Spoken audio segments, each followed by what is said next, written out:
Good evening, everyone. This is Tom DeWeese. I'm president of the American Policy Center, and I want to welcome you to this conference call for the Property Rights Network, and that we've set that up to help local activists, bring together them with elected officials. We've got Patriot Radio all over the country, and we're working on trying to create a legal arm. So many people call me and ask for help legally, and we just haven't been able to provide that because we haven't had the legal arm to do that. And we're working on doing that. We may have an announcement on it before too long that we'll have such a thing set up. But meanwhile, our purpose is to get all of these groups, local activists, elected officials, Patriot Radio, whatever, all working together, and we're trying to create kind of a mighty fist. When something happens, we can network, we can talk about it, we can all come together. One of the things we need to do, I mean, obviously we're focusing here on Agenda 21, Agenda 2030. Let me say right up front, lots of people keep correcting me, well, it's Agenda 2030 now. It's Agenda 21. Agenda 2030, the UN, about every 5 years or so, likes to rally their troops and get them all excited. So they change the names and they put new things in and so forth. In the 2000, there was a Millennium Summit, and they had I believe it was eight goals that they wanted to accomplish. And then in 2016, they came up with Agenda 2030. Well, now they took the exact same goals from 2000 and made them the Agenda 2030. They put them in 17 goals. They're exactly the same goals. They just get more detailed. They're getting bolder in what they do. So Agenda 21, Agenda 2030, it's all the same thing. But what we need to understand, they sell this as an environmental program. This is not an environmental program. It is not, we're not in the middle of a science debate here. This is a drive for transforming the global political structure of the world. That's what it's about. When they introduced Agenda 21 at the Earth Summit in 1992, they announced it as the comprehensive blueprint for the reorganization of human society. That touches every single aspect of your life. And, the most powerful tool that they've put together that, when you're trying to transform the whole world and you don't want to really fire a shot in doing that, you don't want to start a hot war, you want people to voluntarily join you. And then you can put, the people they're trying to oppress, welcome the Trojan horse into the city. Well, the most powerful tool that they've used for that is the threat of environmentalists tell me right to my face, it doesn't matter how many rights you think you have if you don't have a planet to stand on. Ooh. And so they've come up with that, and now we have as their most powerful weapon. Well, let me give you an example of what they think of the global warming climate change issue. I'm going to give you a couple of quotes here. A lady by the name of Christine Stewart, who was the former Canadian Minister of the Environment, said this: "No matter if the science of global warming is all phony, climate change provides the greatest opportunity to bring about justice and equality in the world." So it doesn't matter if it's a total lie or not, it's a tool. You also have Timothy Worth, who's the president of the UN Foundation. He said, "We've got to ride this global warming issue. Even if the theory of global warming is wrong, we will be doing the right thing in terms of economic and environmental policy." Again, doesn't matter. So, this is what we're doing. In fact, Paul Watson, the co-founder of Greenpeace, said, "It doesn't matter what is true. It only matters what people believe is true." And then finally we have this.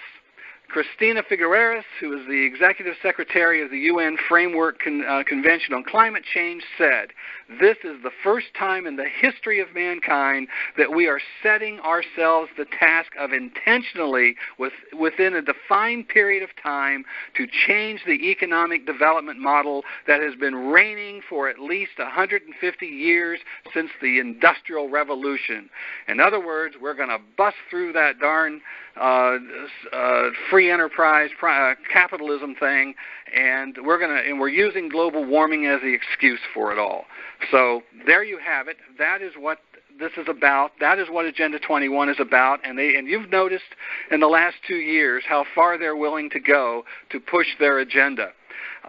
So now, what we're dealing with on in your communities, on the local level, they are using local development programs powered by very huge federal grants to put it all in place. Grants from HUD, Department of Transportation, EPA.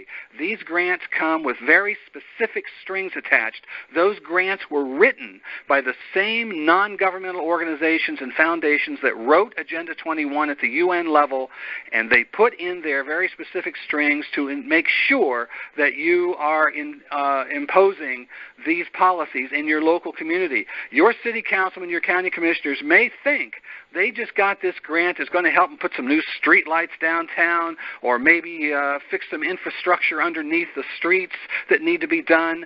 But all of a sudden you find a whole lot of other details that they have got, they are forcing the community to put in place. It might be controls on energy use or the kind of materials you use. It might be international building codes. Of course, you see the bike lanes and all that sort of thing. They are all part of this. And the way they're doing it is through these grant programs. If the community doesn't completely fulfill what the grant says, then you're going to find HUD and EPA, Department of Transportation, suing your city.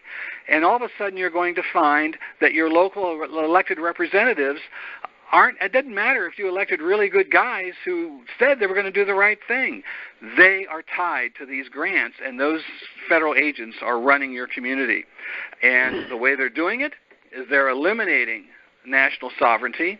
They're destroying private property rights. They're transforming, as I said, our system of elected government into this top-down control, and they're changing our culture. I want to share with you this quote. If you have been to your city council meeting or county commission meeting and you heard them talking about their comprehensive plan, talking about what they needed to do for the city, you might hear them talking about, well, we have to do this in order to prevent the chaotic growth. We can't just grow willy-nilly. And so we've got to put these programs in place. I want to share this quote with you and see if this doesn't sound familiar to you. According to the book, where this came from, it says, the chaotic growth of cities will be replaced by a dynamic system of urban settlement. The region is formed by the economic interdependence of its development from the industrial complex to the industrial area. The region has a single system of transportation, a centralized administration, and a united system of education and research. Now, if that sounds familiar to you, you may be interested to know that this came from a book written in 1968 by an architect named Alexei Gutanov. He was a Soviet architect writing in a book entitled The Ideal Communist City. This is what Sustainable Development Agenda 21 is. And so this is what you're facing in your local communities. This is why we are bringing together this property rights network. I know, I'm an activist myself, and I know how difficult it is for you to face these people down. There's massive amounts of money. There are huge numbers of non-governmental organizations that are all converged on your city hall or your county commission, and you are you. And how do you stand up to all that? And I've seen so many people get discouraged. Agenda 21 is sustainable development, covers so much that it becomes very difficult to decide which direction to go in. It covers every aspect of our lives. What I've tried to do to help is spread this little bit of knowledge they don't want you to have. Sustainable Development Agenda 21 policies have a kryptonite. The kryptonite is they cannot impose these policies without destroying private property rights. So if you focus simply on private property, then you can begin to pull this together, they cannot put these policies in place. And that's what we're going to talk about tonight on ways to do that, to focus on property rights and how to organize on the local in your community. And keep this in mind. We have incredible resources. I know a lot of you feel you're alone, and this is what I'm focusing on and how we can help you with that, with the network, being able to network with each other. We have these incredible resources of people who have dedicated themselves to this fight. Some of people excel in research. I say when I speak publicly, I ask people how many enjoy doing research, and a few people put up their hand. I say, you're the most important people in the room because you're the ones who can find what is really happening, and then the rest of us can jump on it and do something about it. We have some incredible elected representatives in the state legislatures and our city councils or county commissions that they're fighting hard to hold the line, but many of them feel, and many are, working, unfortunately, they're outnumbered. And then we have a whole lot of fantastic Patriot radio programs that are getting this information out locally and nationally, and we can coordinate with them and get this information out. They're ready to carry that message. And we have, as I mentioned earlier, the weakest part of our movement is the legal part of it. I have so many people call me who need a lawyer to stop things, and I don't have that. I can't offer that, and I'm very frustrated by it, so I'm working to try to fix that. But that's one of our weak links, so we're working on it. Working together, we could all be an effective team to make a difference, and that is what this call and ones we'll have. I hope to have these every month. I'm going to bring you some of the very best people in the country to come together on these calls who are working on that, and that's what we're going to do tonight. I have two of the best activists in this country, leaders in their areas. One from the great Northeast up in the Massachusetts area, and the other one from California. So we've got the whole country here covered with two of the very best activists we have, and they are Hal Shurtleff from Massachusetts, and his organization, Camp Constitution. He has done a fantastic job of taking a little organization and beginning to make it into a national organization. He has been there on the front lines, facing these people down, bringing out these issues, helping to organize other people, and he's going to share some of these things tonight. We're going to talk about this, and Dan Titus from California. And Dan has done some fantastic work in his area. He's created some amazing tools that help educate and direct local activists in what to do.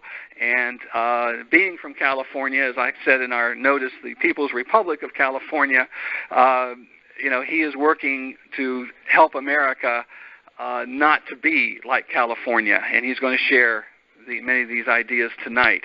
So I want to start our conversation tonight with Hal Shurtleff. Hal, welcome to the call. Really appreciate you being here tonight. And I'm glad to be here, Tom. Thank you for having me. Absolutely. I'm very excited about tonight's call. I think we can really cover some things. I think with both of you guys, we've had conversations, and one of the conversations we've had is about this thing with activists that get discouraged, and I understand why. We fight and we show up and do things and so forth. Sometimes we're alone. Other times we try to do things and then nothing happens from it. People come home and say, well, that didn't work. And trying to get people to understand they've got to stay there. They've got to stay in it and not back off. And most of all, when you have a little victory, accept it as a victory and move forward. Don't look at it and say, well, that didn't work. You and I have had this conversation. We've worked together on this, and you've experienced this. You got any ideas on that and how we keep people in the fight and how we keep yes, them you're right. I know about 4 or 5 years ago, so many people were interested in this issue of Agenda 21. I think from about 2011 and 12 to about 15, I was getting calls from Republican Party groups, which would never give me the time of day, and they were very excited to hear what we had to say, and then it sort of fizzled out. Political campaigns got people sidetracked, or maybe they didn't see the full impact of Agenda 21 policies right away, or maybe, this isn't that bad, I can deal with it. So, but then something like a plastic bag ban hits them. This is what you were mentioning. They banned the water bottle. What's this crazy road that used to be a nice two-way street? Now it's got these bike lanes, and I don't even know how to drive on them. Now they're seeing the fruition of it, and so now didn't you say something about that about 5 or 6 years ago? But yeah, I guess the good thing is the other side's the same way. They go in cycles too.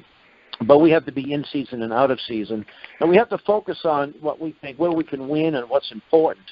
And I live right in Boston, and Boston is there's one conservative member of the city council that just got sworn in January, just a few weeks ago. And if you went to the City of Boston website, they are Agenda 21 up to the eyeballs. The average person who's promoting this has no idea what they're promoting. It's just climate change, sea rise. We're on the ocean, so we're worried about sea level rising. We're worried about too much population. We're worried about plastic bags killing whales in Indonesia, so we got to ban them here.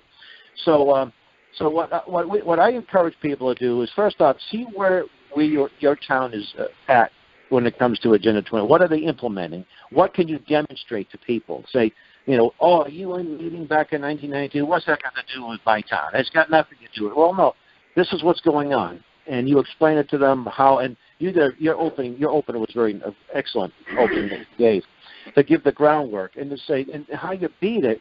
And if you can't outnumber them, in some cases we can't, we can take legal issues. Now, the plastic bag ban, in my opinion, is a clear violation of Article 1, Section 8, Clause 3 of the Commerce Clause of the Constitution. So you don't need to have a majority. You have to have some legal. And that's why you're right. We do, and we will find them. There are people that will do pro bono legal work. We have a lawsuit with the City of Boston on an unrelated issue. We couldn't afford that, but this group come forward and said, we'd like this case and we'd like to take it. I know there are property rights attorneys out there that would probably do things. Hey, can you imagine winning a case in Boston on the plastic bag ban? And then you'd go, that would be national news. That'd be incredible. Texas threw it out. They threw out the plastic bag ban. I think there were about 12 to 15 towns and cities that had implemented it. And some local vendors got together and they fought it. They'd say, we're not going to win in this particular liberal town of Austin, city of Austin, but we have the law on our side. And then they were able to have it was beaten back by a state law, not a federal law. So that's one of the things that we can do. And so I encourage you, look and see how far it's been.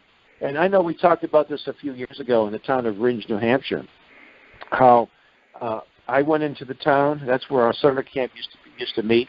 And there was this the charrette was on the town hall. I was actually leaving information off on the subject to the 3 selectmen. And then I saw this thing called a charrette, which is, a visionary session. And I wrote a letter to the editor. And as a result of that letter, some local people in town got hold of me. And I got some lefties got really nasty. And when they're getting nasty, you've made an impact. You're over the target. Yeah. There's an old Southern expression: when you throw a rock at a pack of hogs, the one that squeals is the one that you hit. So that's what happened. And within no time, they organized it. You can't just be 1 or 2 people. You got to get more people involved. They held a meeting. They had 200+ people in a cold day in February. And they strategized, and they had in their town election, which is always in March. It's off season in March, every odd year. They put some things on. They call them warrant articles, like referendum questions, and they were beaten back like a 4-to-1 margin, including any money coming in from HUD has to be voted on in the general election. That's something I wanted to mention, or have you mentioned, because that is revolutionary of what they did to make sure the grants are the danger, and they're the poison that are spreading this across the country, and the key is not taking the grants. Explain that a little bit more about what they did with the grants in Ringe. Well, what happened was HUD was they were just making inroads. had already created a smart. I mean, it was on the books. I mean, on the drawing board. But they had a smart growth area, and they had some housing they were going to build, and Section 8 housing, of course, and there was a college in town, and that was going to be the smart growth area to the college, and have some nice little coffee shops. And this is a rural area, and there is a downtown, and it has a library. There are no real retail units in, but they wanted to change all that. And so there was initial money by HUD gave the town, I don't know, some small amount, $30,000 to start their planning stage, and they had their charrette. And there's statewide groups. In fact, HUD also operates through these regional planning commissions. And in New Hampshire, they created something called Granite State Future, which was that worked with all the regional planning commissions. And when we exposed that, these folks left with their tails, running out of town. Even the town manager resigned, and in its place left a local organization called Save Our Town, and that's what we have to do in other communities. And even in Boston, this plastic bag ban, which was just implemented on December 14th. So we have great resources out. Most cities have weekly newspapers. Every community has a weekly newspaper, and they're looking for copy. So I wrote I actually used when I had a list of why the plastic bag, I mentioned Agenda 21, but I put the reasons why. And the information, there's so much good information out there between your website, American Policy Center, the Heartland Institute, and others. So I put together this letter, and I had to be a little humorous. I said I'm surprised they didn't do it on the ban went into effect December 14th. I said I'm surprised they didn't wait to December 16th to add insult to injury. That's the Boston Tea Party anniversary. Just to show how much. So anyway, that letter was published, and one particular newspaper got a hold of me. The owner, he said, "I want to run it as an article," and he put it on it was a front page story, and that got some. And I always have what I call an altar call in my letters. For more information, please call me. And if you don't like to put your name on, if you don't want to put your personal contact, you can refer to the American Policy Center. And in fact, I did, and the letters make reference to the American Policy Center. Here's a website. Here's a Facebook page. That's where you're going to get the information. So there's some place for people to go where they know other like-minded people can work together. So as a result of contacting my friend Willie Soon, he got some people in the Climate Realist Committee. Willie Soon, by the way, is one of the premier scientists in the country who is working hard to debunk the lies of global warming, and he has taken a huge hit in his own in his academic world and so forth because of his stand on that. He's a courageous man, but he's done fantastic work exposing this. I remember the title of one of his articles at the very beginning was "It's the Sun, Stupid." Well, he's one of our instructors at Camp Constitution. We'll teach people, let's say, we love Willie, but can you believe he thinks the sun has something to do with the weather and the hot weather? The heat, How crazy is that, right? Yeah. But anyway, Willie was able to get some people in the Heartland Institute ran it as an article, CFACT, and these are like CFACT, CFACT.org is another great resource. And then there's What's Up With That. Anthony Watt, the weatherman who went all over the country with the teams of checking these land-based weather stations and finding like 85% of these stations were compromised, which there's another term he used, but meaning that they weren't set up right and the readings would give you higher temperatures and so forth. And they ran it. So it was just one little edit newspaper. And then you post up on Facebook pages. You go right to the City of Boston's Facebook page. Go right to that City Councilor's Facebook page or that Town Manager's Facebook page and copy and paste. That's what I did with the letter I sent out to Ringe. I put it on the Town of Ringe Facebook page and just sat back and watched all the lefties go nuts. You talk about paranoid. They like to call us paranoid, conspiracy theorists.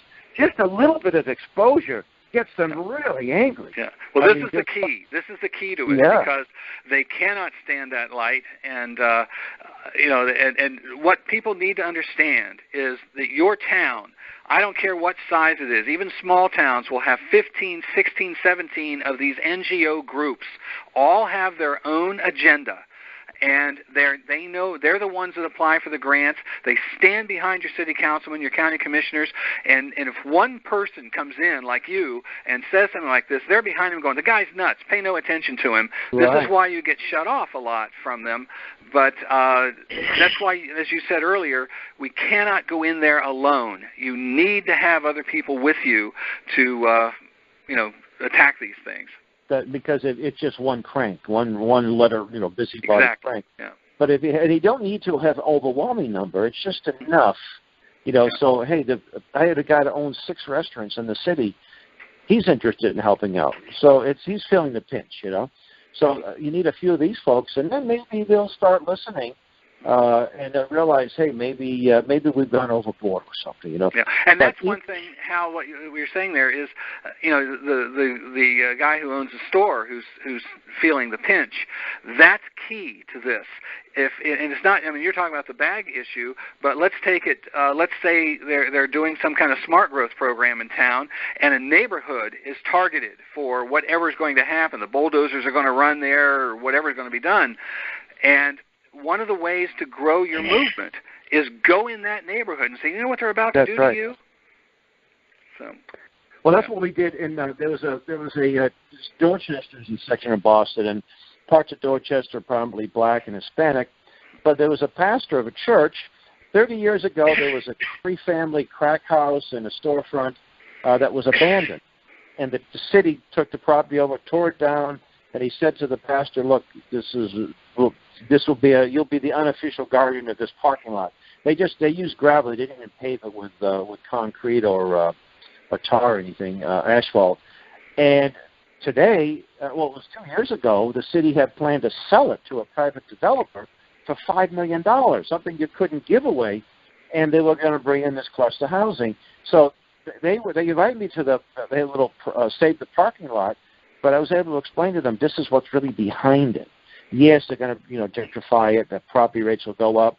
The people, low, middle income, will be moving out. And I said, oh, by the way, you see this lane? There's a bike lane right on the. I said, they want to. You guys will move to Brockton, and the wealthy whites will come in, and they're right just 2 miles down the road is downtown Boston. So it really resonated with them. So whether it's the rural areas or the urban areas, go out there and make friends with people, and don't be afraid. You don't have to be a walking encyclopedia on Agenda 21. I was at this event a little while ago, and she lady introduced me as an expert. And I said, I don't want to be an expert. In the land of the blind, the one-eyed man's king, But, all you have to do is watch a couple of Tom DeWeese videos, and you probably get your stuff down pretty good, Well, and again, when you go in there, and you begin to confront them. They're not used to being confronted. No. But how would you respond to, I mean, I know you've had to deal with this, where, first of all, one of the things we hear all the time is, you mentioned Agenda 21, that's been debunked. The one I've heard most recently is somebody was bringing up these policies, and one of the county commissioners kind of pounded on the desk and said, this is what's trending. Doesn't matter, don't ever think, facts or anything. This is what's trending, or it's right. been debunked. How do you respond to that when you're standing in front of them? Well, what I tell them is that they simply rebranded something. I said Agenda 21, and they'll say, oh, that was nothing more than a harmless little meeting, and it was just great suggestions. I said, that makes it more dangerous because it was soft law. And then you have ideologues behind the soft law, and then they go home to their states, their counties, their towns, and they introduce it. And so, in fact, when I wrote a rebuttal letter just yesterday, I made reference to a G. Gary Lawrence. Now, he was a man that worked for the Clinton administration, the White House Office of Sustainable Development, which I don't think exists anymore once they created that document towards a sustainable America. And he's over in London, and he's talking about when people get in our way, he said, we're going to bring out the people who are concerned about a one-world government. He said, so we have to change change the language to make it sound a little more appealing. We'll call it smart growth or sustainable development. They're changing the terms all the time. And I think the American Planning Association did something similar about 6 or 7 years ago. They said, well, we they had a meeting. They said, this is how we overcome the opposition. Yeah, they put out, they call it a glossary for the people. And here's the words. Yeah. Don't say these words because it makes these people see red. And I have joked many times that eventually they keep bringing out new words, and we're going to keep telling people what those words mean. They're going to have to start doing their presentations in sign language because they won't have any words left. But that's how devious these people are. They will lie, cheat, and steal to put this thing in place. And the other thing, too, is you have to maintain it's hard to keep a sense of humor. Now, like I said, this local guy is trying to drum opposition to me. I'm the bad guy here. So I'm calling him Commander Wright of the Committee for the Defense of the Revolution. You know, they get really like I'm just being serious. They're not like they are in Cuba right now, but that's what they are. So we're trying to let them be on the defensive for a change. I think it's a great tactic. You use the humor, and you really put them on the defensive with that. They don't know how to deal with that because we're always so serious. And you can put humor in it. Yeah. This guy said, "Well, you're right-wing sources, the Heartland Institute, they're right-wing." I said, "And what are you?" I said, "Let me guess." I said, "Mother Jones and the Nation." You know?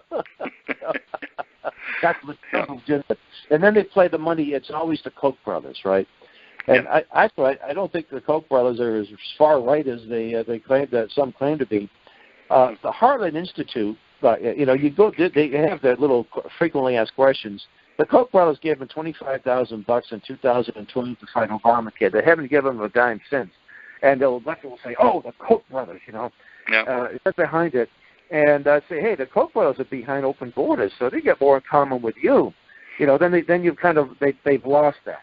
Or they'll say that big oil, you're behind big plastic bag, a part of the plastic bag lobby.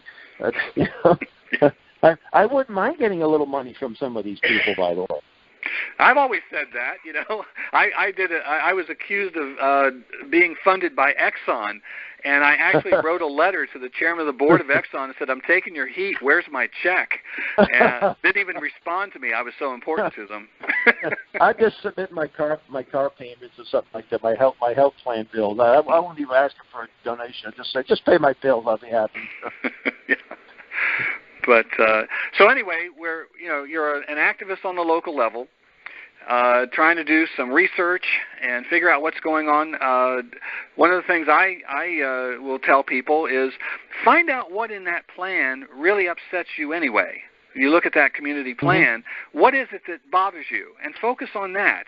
That'll make it stronger for you to go after. Is it an attack on property rights or whatever? Go ahead. I did a few. I traveled throughout the region, New England, New York, over the years, Midwest, not as much as I used to. I'll go right to those town halls, city halls with my little video camera. Now you have a live Facebook feed. And just say, "Hey, this is evidence that Dinner 21 in your town." And just here are the posters. Here are some.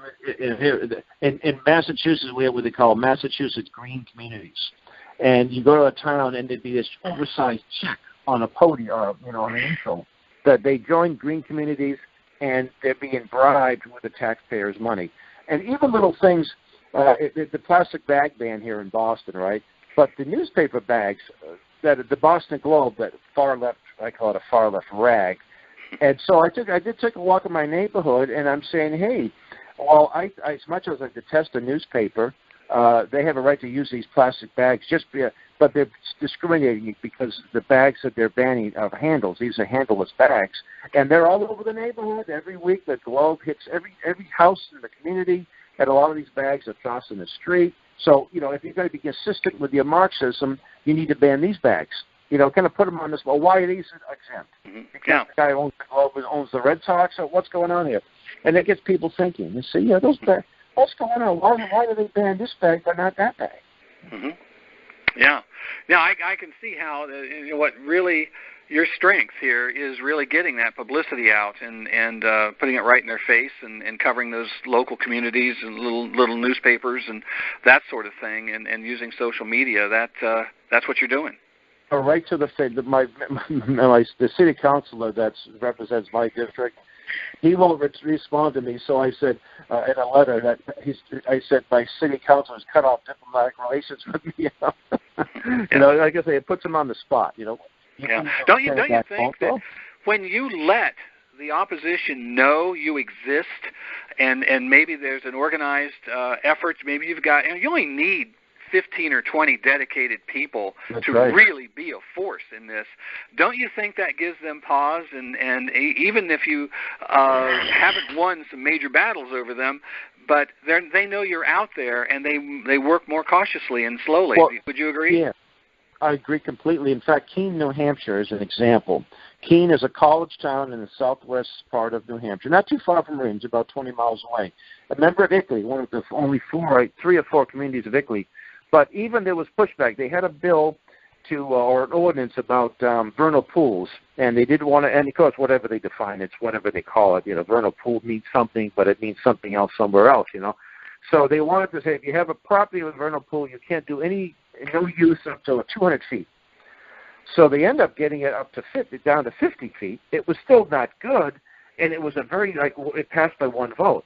So because we had some local activists in Keene and some of our efforts around the area, so they were on the spot. So they said, okay, well, this 200 feet's a lot. That means 200 feet, a radius of 200 feet. That's a whole lot of land. So to us, even though the bill passed, it wasn't as bad as it could be. So it was a minor victory. Mm-hmm. Yeah, and this is key. Victories are victories. I don't care how small it is. And if you watch what the left does, they do that. In the beginning, we had, basically, if you want to put it this way, our side, if you constitutionalists, you're on George Washington's side, so forth, we had 100%. And these guys, the environmentalists and so forth, started wanting to compromise. We only want 5%. We only want 5%. Well, now we had 95%. Then we had 75%. Now it's, what do we got, about 30% if we're lucky? Now we're on the outside looking in. Yeah, and they never stop. Once they get that little piece, then they come back for more. And we've got to be aware of that. And their goal is multi-generational. We may not win this whole battle in our lifetimes, but we're setting the groundwork so my son can win the battle or his great. But we're going to, and meanwhile we're stopping it little by little, preventing it to be much worse. So that's really, I think we need to look at it. Yeah, absolutely. That's and I think this is key. That as I said in the beginning, that so many people, I find them looking down, going, "We've lost the republic. We can't win." They're looking down in defeat. So many times, I've heard people say, "Look at all the gray hair in this room. There's nobody, young here working on this." A call I'm going to have soon, a few months from now, I'm going to have all young people. Because you mentioned CFACT. CFACT does a fantastic job of getting young people involved, and I'm going to have some of their people and some other folks in too, and so that ought to be an interesting conversation. But this is key, that we keep our head up, that we don't look down in defeat. We take small victories for what they are and build on them. That's right. So, well, Hal, well, let me just, your listeners, let me just mention we have some great resources. CampConstitution.net's the website. We just created a flyer to be used to ban the bag. Don't ban the bag the ban. It's a download. If you go to our website where it says download, scroll down, you can print it out. We have some great YouTube videos, including a Tom DeWeese playlist. I think 7 or 8, a couple of your classes and some of the interviews we did over the last 4 or 5 years. I think the one I did with you when I first met you at the Heartlands Conference in New York City, we talking about the Long to Sea Treaty. I think I think it might be on there too. Mm-hmm. Yeah, been around a long time, and that's Are you feeling that finally, after all these years, I know you've gone through the same as I have of not being listened to or being called everything there is, finally beginning to feel a change taking place?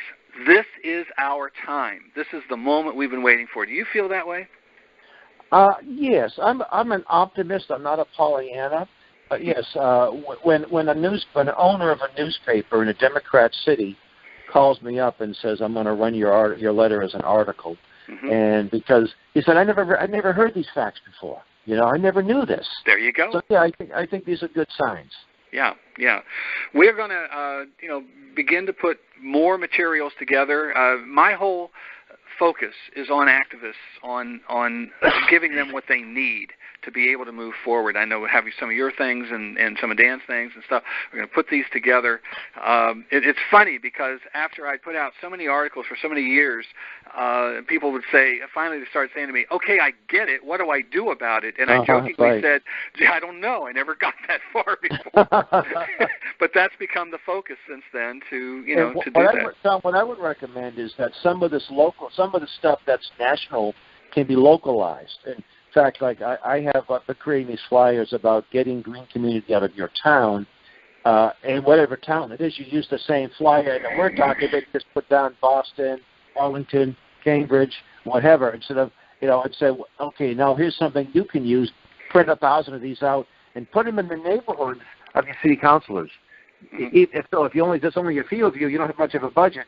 They think the whole city's been saturated because you just hit a few. We used to do that in some towns in Maine. It was so much fun because they would have their meetings and say, "Oh, did you get one of these?" Oh, those people they're all over the place. Oh, yeah. That's a great tactic. As you say, it makes them think that the world is coming down on their heads. And so well, Hal, give your websites and anything else that you want to have people contact, anything like that. Yeah, campconstitution.net and our Facebook page. In fact, I'm doing a presentation on behalf of the APC in Rutland, Vermont, next on the Friday. I'm sorry, it's going to be Monday, the February 11th, at the Rutland Area Christian School. So that's going to, if you have friends who live in the greater Rutland area, let them know about it. The notice is on our Facebook page, and you have a Facebook page, Tom. I think I'll put the notice there too. So people I've got two on there. Yes. Yeah. I'll create an event there too, so people can, people who are in your orbit will hopefully see it and let other people know about it. Yeah. All right. Well, great, Hal. Hang on. And we're going to go with Dan, and then we'll go to question and answer when this is we've made our presentations, and so people can ask you guys questions directly. Maybe I hope you spark some interest in some folks and can help mentor some people and get people moving forward. Excellent. So, all right, thank you. All right, Dan Titus, are you with me? I'm here. Oh, great. Good evening, everybody. Dan, as I said earlier, Dan is a very, very effective leader in California, has had some incredible results and things that he's done, and you really do a lot of getting right down there in the city councils and the county commissions and right in front of them, don't you? You do work like that. Well, we all try our different ways of doing things. I've done some things that were dismal failures, and then I hit on an action plan. And with that in mind, what happened over here is in California, in Arnold Schwarzenegger, Mr. Rhino himself, passed 2 global warming initiatives. One was called the Global Warming Solutions Act of 2006, which basically regulates air. The other one was a bill which regulates transportation and all housing. Now, you mentioned Agenda 21 and Agenda 2030 for sustainable development. The goal of that is reparations or redistribution of wealth. Everything else it's just noise and an excuse to get to that. So with that in mind, what I did is I do consulting, business consulting, and the thing that I do is I set up independent restaurants and fast food places. And in order to do that, you have to write a thing called a business plan. So I've been doing that for the last 25 years very successfully. And I thought to myself, really what we need is citizens action committees. We need people in different cities, and they can share resources and so on and so forth. So I turned 90 degrees. I set up this idea rather than setting up business, set up a citizens action committee. And, a committee could be 2 people, 2 or more people.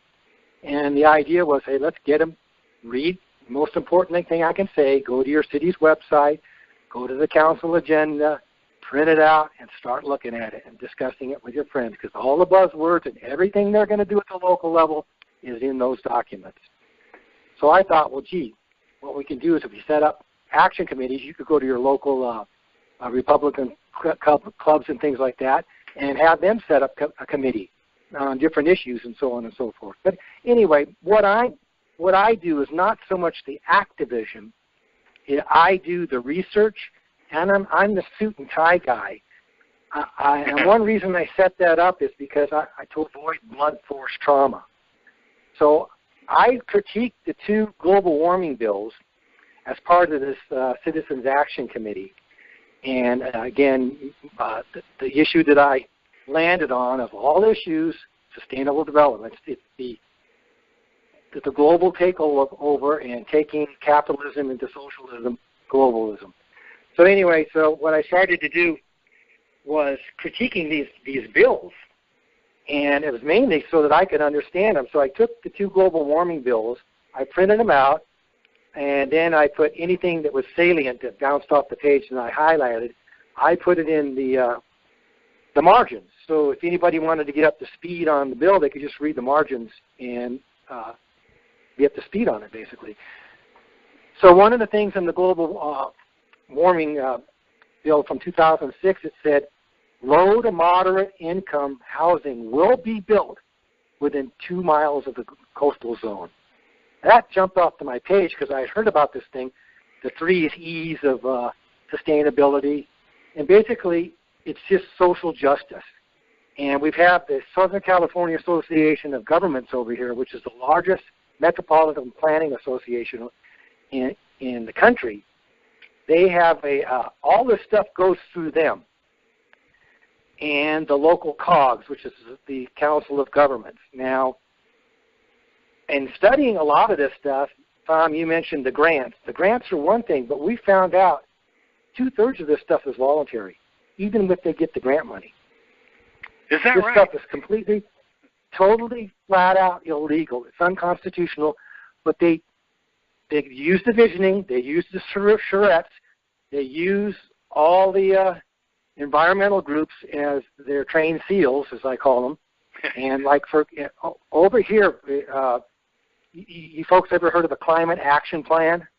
Mm-hmm. Okay. Yep. Climate action plans are to regulate GHG reduction, okay, greenhouse gas. Mm-hmm.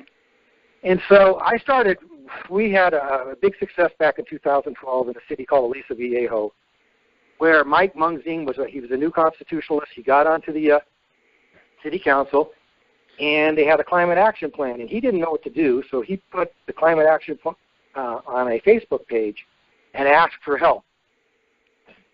Well, I work with a lot of the local activists, Debbie Bassicalupi, who now works with CFAC and New American, and Heather Gass, and a number of Mike Shaw, you might remember him.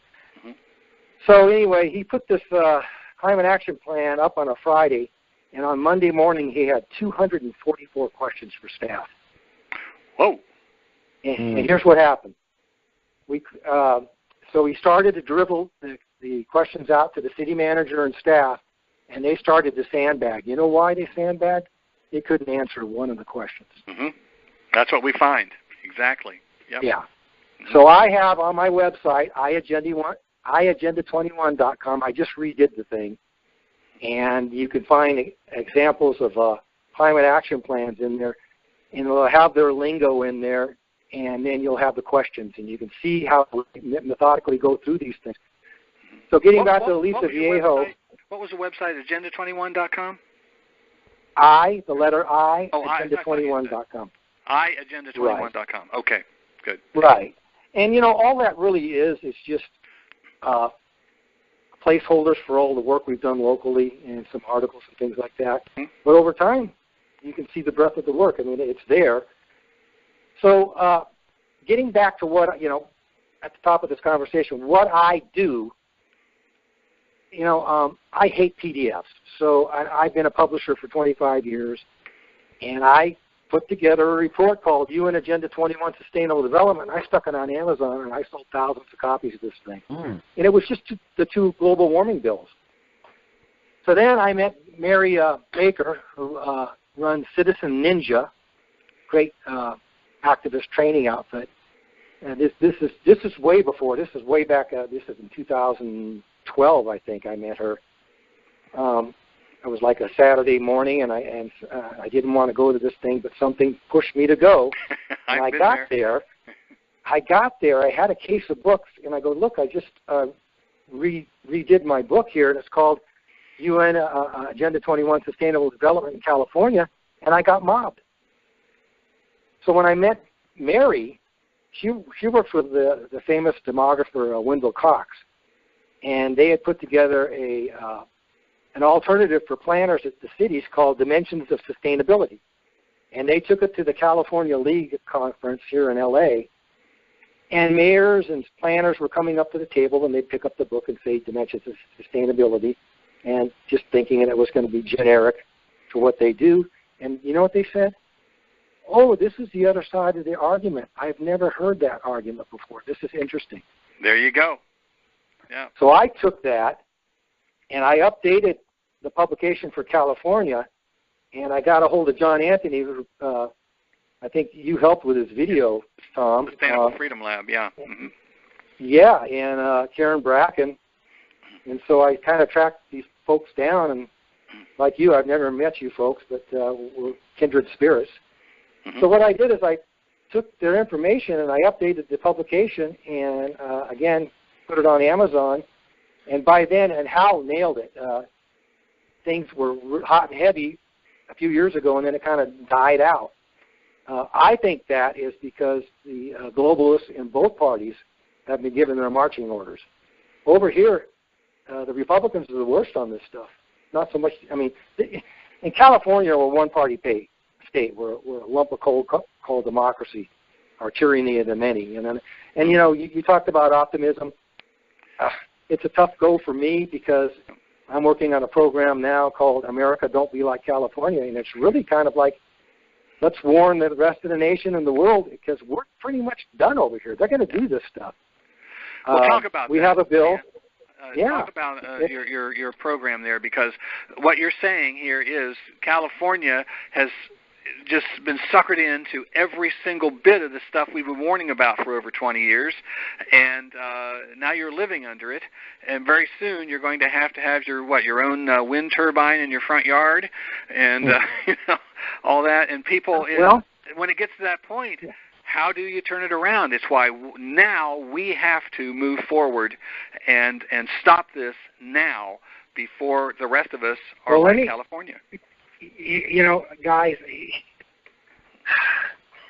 I hate to say it, but the only way California, you know, is going to get turned around is when the millennials and Generation Z or whatever's behind them, when the next crash comes and it hurts, and all the work that we've done will be there for them, because a new phoenix will rise in California. I don't know when, but This is mind-boggling. They passed the bill to be 100% net zero, meaning no fossil fuels used for energy production or energy in California by 2040.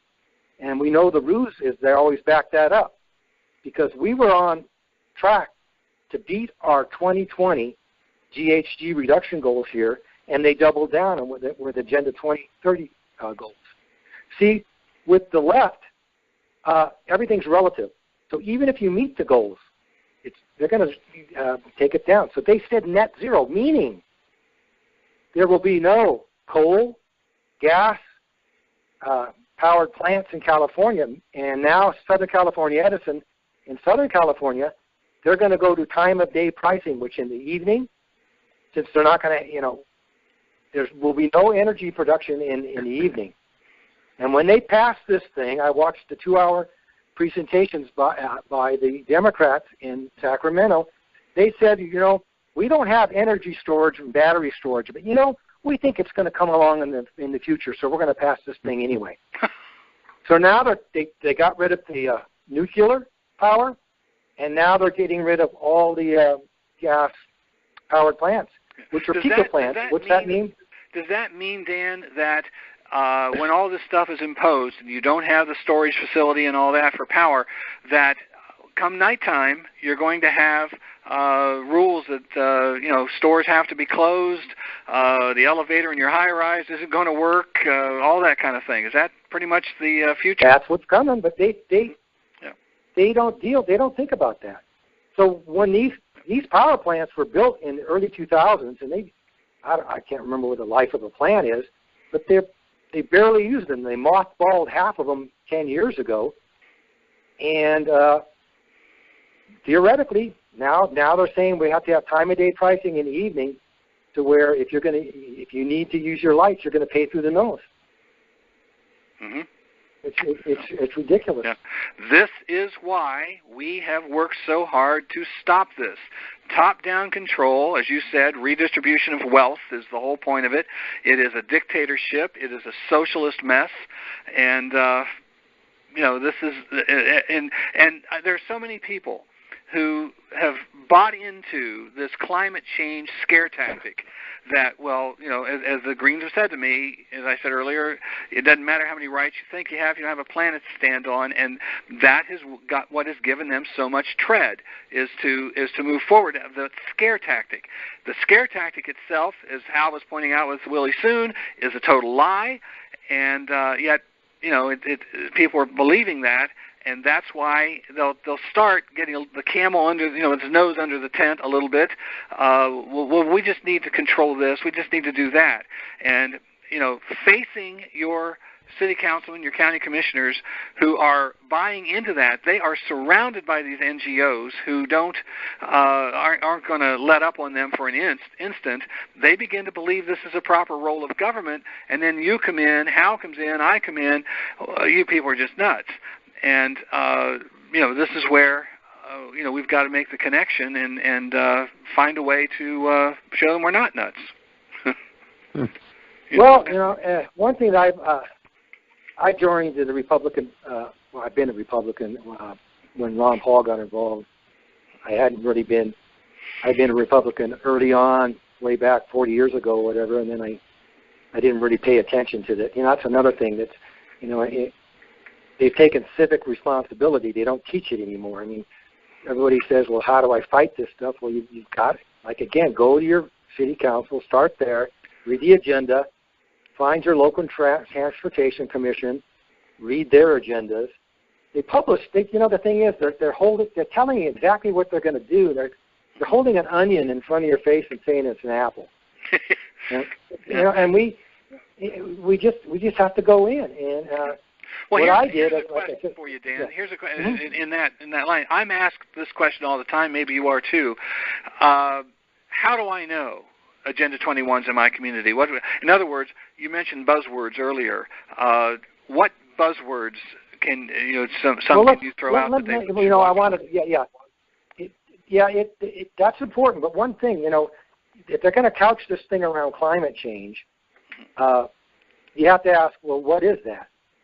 And then you get a blank stare because they don't know what it is. And I don't know if you're familiar with Mike Murphy's What in the World They're Spraying. They literally can manage the weather now. I mean, it's no big deal. These are things and they're actually admitting California. That now. Yeah. Now, here's what I just said, look, we can argue about whether there's climate change. If that means there's global warming and we're going to be a few degrees hotter or something, we can argue about that. But my background is electronic engineering, and I got to tell you right now, you're not going to be able to measure the sine wave with a noise floor that's much higher than the sine wave. And that's called noise. In the atmosphere, they're polluting the atmosphere with heavy metals right now for a number of different reasons. I won't get into it. But we would never know if there's global warming. That on top of the lies that the UN IPCC does. I've successfully argued over here.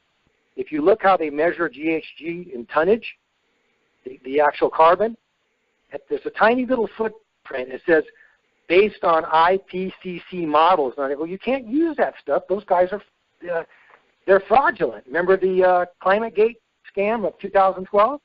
And then in the summer of 2015, going into the meetings for Paris, they lied again. And I've got publications on all this stuff. It's free to download at iagenda21.com. And that's how you argue this stuff. And I argue all my cases on government documents. Yeah. Well, what they'll do. Very important. What I find, especially, okay, we can make the case about global warming and argue that and that level, but when they disconnect from that, and you get the American Planning Association, these kind of groups that are just focusing on, well, we've got to make sure that we prepare the community for the future, that chaotic growth I was mentioning earlier. That we just got to make sure that we're doing things properly that way. And so they make you think, well, these are all local programs, and it's just to make sure we're ready for the future for new technologies and new ways of doing things and overcrowding and all that sort of thing. And so that's all this is. It's not that stuff you're talking about. Stan Kurtz wrote the book Spreading the Wealth. He nailed it. This is all about flipping red areas to blue. That's what it's all about. So over here by Disneyland, so everybody gets greased. The Republicans get greased on these high-density developments and so on. There's waivers and kickbacks and everything you need as far as a developer. So naturally you're going to buy into this global warming stuff. There is such a huge excess capacity of apartments right now. It's insane. And I said, well, I just wonder when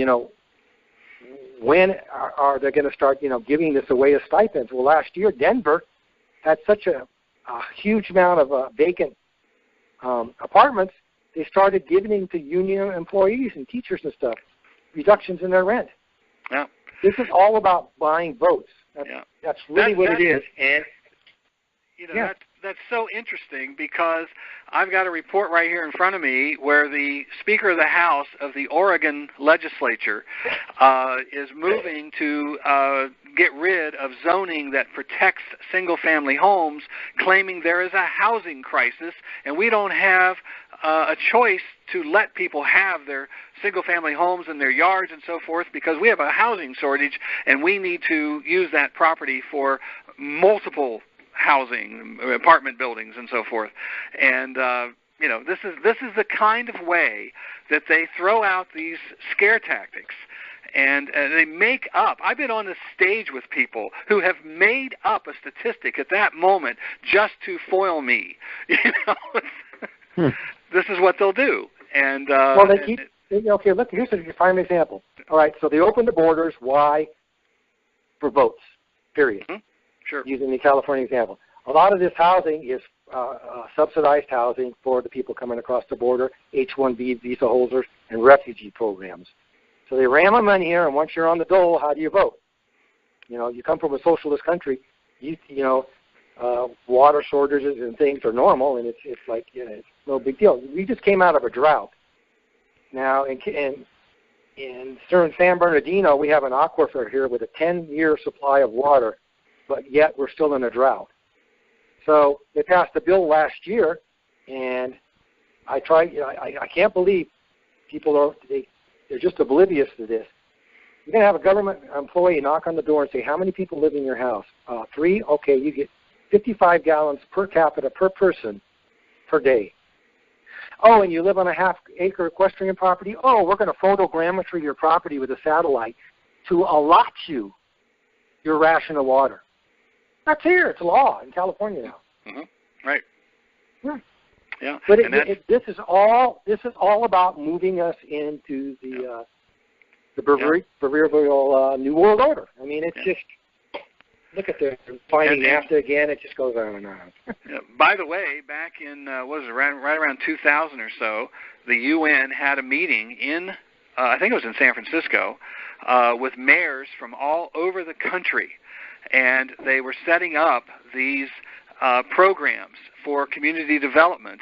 And one of the big things they were talking about was what you just said about the water control and only having so much water available every day. And the mayors were signing on to this, and if they had 3 or 4 goals they had to approach, and if they achieved all 3 or 4 of those goals, then they got a plaque of this color, and they got a sign at the beginning of the community at the city limits that this is this kind of community and all that, and they get them all into this. And this is what they hear everywhere they go. These kinds of programs are being promoted to where they begin to believe this is the proper role of government, and now you're living with it. Yeah, well, we just had an election, so we have a few newbies, and we need to get to those guys and say, look, you're going to be approached by, you name it, associations, and they're going to train you on how to be a councilman or whatever, position they have. It's a perfect time to approach these people, because if we do that right off the cuff after an election, they're going to go, oh, I guess this is the way it is. Mm-hmm. But generally, we don't do anything, and then they get hit by all the special interests. Mm-hmm. Yeah. But yeah. No, go ahead. Well, there's no magic bullet. There's no panacea. Stand up and speech. When you do a speech or something, do it on facts. Whenever you go to a city council meeting and they give you the lousy 3 minutes, pass out in advance to the city clerk your speech or your letter, and so it's on public record. And over time, that public record builds. So whenever I go in with a publication, I give it to the city clerk. I get it on public record. And when I speak, I hold it up to the camera and say, all you folks that are watching from home, this is at the library. So getting back at the top, what do? I try to get all my facts into a publication. I give those publications to local officials. I meet with them on their terms, whenever it is, in their office. It's unthreatening. We're not in public. And I build a rapport with them. So when they see Dan Titus walk in the room, they know I only go on facts. Mm-hmm. So that's how you build a little bit rapport. Now, to the activism part, so getting back at the top of my conversation, so I set up these Citizens Action Committee. That was my goal, and I continued to do the publications and work with my city officials. And then what happened was Gary Galino of Grindall 61 YouTube channel contacted me and said that the city he lives in was doing a general plan update. So I had him over for a cup of coffee, and then I went into the general plan meetings, and I started throwing monkey wrenches in everything they were saying and doing. And that's on YouTube videos. You can watch us. And the planners try to backtrack, and it's comical. It's like you said, somebody like Hal or Tom or Dan Titus walks into the room. It's called we learned this from Rosa Corey. You anti-Delphi a charrette, or, that kind of. And what you do is you go in and basically you already know what basically they're going to be talking about. You go in separately like you don't know each other, and just raise your hand, stand up, and ask a question, and somebody's videotaping. I cannot stress the importance of videotaping public meetings. And Gary Galino, he's got over 3,500 videos now. A lot of them are video dossiers on elected officials over here. And, we thought we were in a good shape for this next election. We could unseat them. We can't get rid of them. The general public, they just will not engage on this subject. So they don't engage because they don't understand? It's just too big or it's just inevitable? Here's one thing we're finding out is happening. The counties are disappearing. The counties are selling their land, or not selling, but they're being annexed by cities, and cities are popping up everywhere. Well, what's that give you? Redundancy and more and more and more government and more public employees. The thing that's sinking California is the pension plans. Is the what? Say that again? Pension plans for public employees and teachers. Here's an example. Since we're moving toward this sustainability, as they call it, our city has over 41 sustainability programs, and they won't share with me the costs on that. So that's another thing we're dealing with. Mm-hmm. But what they're doing here is, and this is very, very important. A school bond several years ago, $4 or $5 million was a big deal. Mm-hmm. So the local junior college over here, they passed. It sailed right through $700 million. What's that for? All the infrastructure for brand new computers on a yearly basis, all the staff, the wiring, and guess what? Those playgrounds, they're not going to be playgrounds anymore. They're going to be covered with solar panels. We're buying that for them too. So these will force people with fixed incomes right off the suburbs. And I heard there's real estate investment trusts now where they go in and they'll buy a block of houses and knock them down and put in high density. But over here, the big push is people don't like high density housing in their neighborhoods. The city of Rancho Cucamonga, where I live, they tried to annex a bunch of county land, and the people started fighting. And I chimed in on their group, and I go, well, you're really dealing with a symptom of a cause called sustainability. And I've got them up to speed on the cause of the problem. Because whenever I evaluate something, I go, what's the problem? What's the cause of the problem? And people misconstrue that all the time. And then we do alternatives, choose an alternative, implement and follow up. That's basic decision making. But I'm so gratified. What I do is I can plug into an issue, whatever it is, and what isn't sustainability, now. And once you know what it is, it's everywhere. I mean, exactly. Yeah. Okay. Well, listen, it drives me nuts. Yep. Right. Dan, we're just about the end of our time here. I want you to make sure, give out any of your contact information. I know you've got a lot of tools, a lot of things you've created. So tell us about that and how to get those and get your information. Well, of course, yeah.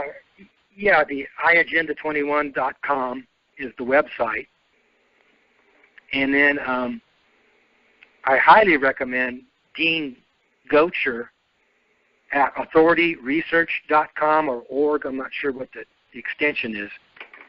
Dean's done incredible work on the Hegelian dialect and Delphi technique and how to anti-Delphi.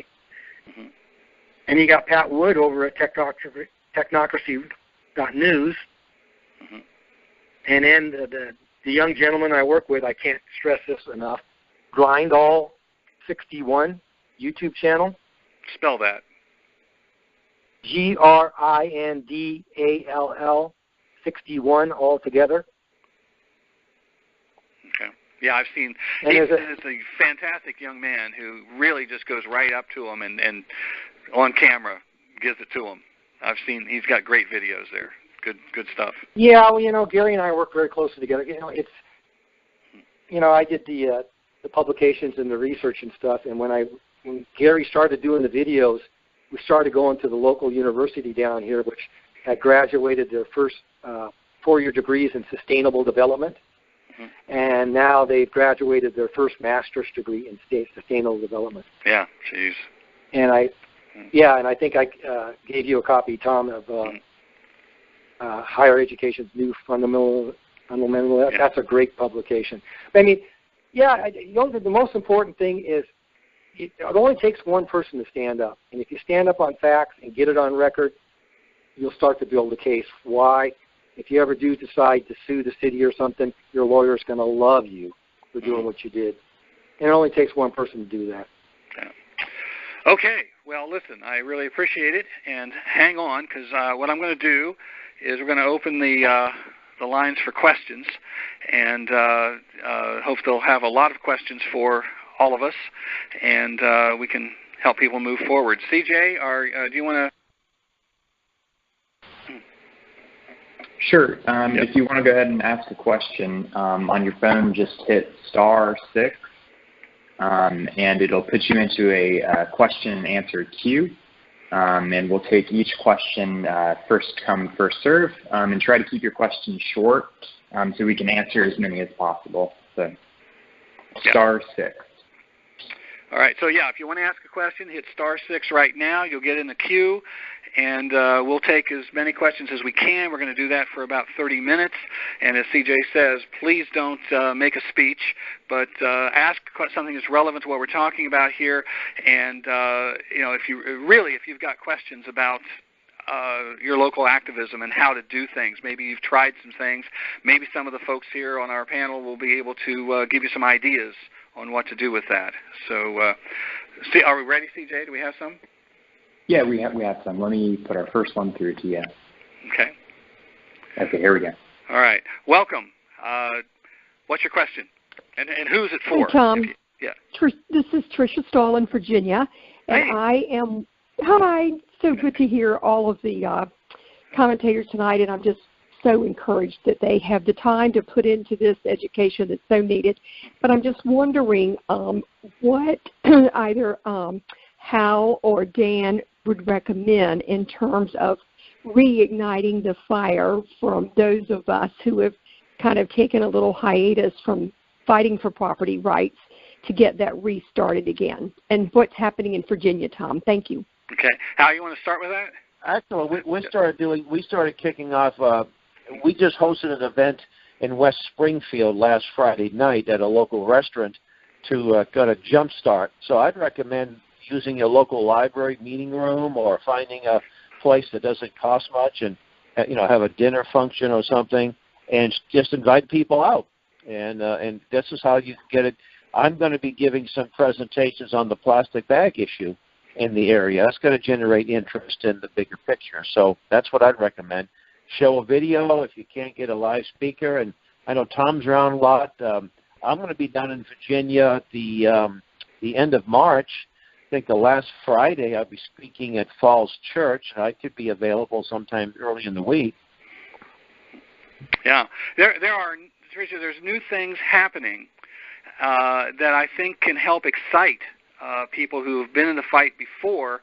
I'm finding things to be a little easier to explain these things. Because used to they put it all in language that sounded so innocent and people didn't understand what it was. Now it's right in your face, and I'm finding that easier to get people involved. So, Dan, you got a comment? Yeah, sure. As activists, and you mentioned that you were involved and then you kind of backed off. I think that's part and parcel of, I see it happen with activists quite a bit. They take on too many issues. And if you don't know, you should be able to count your issues on one hand and better maybe two or three. What happens is a lot of people get involved in it and they burn out. They literally burn out or even get sick. So my recommendation to that is to try to plug into existing organizations that you have in your area. You might be a conservative Republican, maybe even the central committees, and get involved, but always know my issue is sustainable development, and that's one issue, but it entails everything. So I've often asked, why did I land on this? But anyway, I hope that helps. Yeah, I think that's excellent. Yeah, does that help? Yes, thank you. All right, thank you. Our next caller?